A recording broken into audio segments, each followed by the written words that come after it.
Day of mourning dineklara sa isang university sa Poland matapos managa ang umano'y law student. Samantala, hydropower plant sa Pakistan na pinsala ng pambobomba ng India. Water and Power Development Authority tiniyag ang kaligtasan at seguridad ng proyekto. Ang detalye sa sentro ng balita ni Joy Salamatin. Nagdeklara ng day of mourning ang University of Warsaw sa Poland kasunod dito ng pananaga ng 22 anyos na law student sa loob ng campus.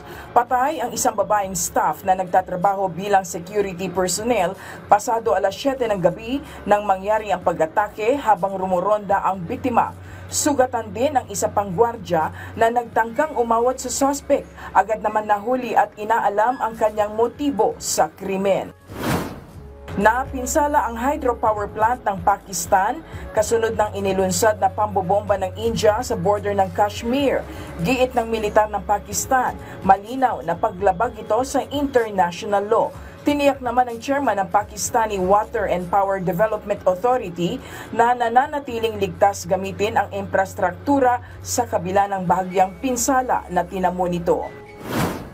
Sa Vietnam, isang hot pot restaurant ang dinarayo ng mga turista dahil sa kakaibang paraan ng pagsuserve ng noodles. Tulad ng mga fire dancers sa mga beach, ganito rin ang naging estilo ng mga waiter para i-entertain ang mga parokyano.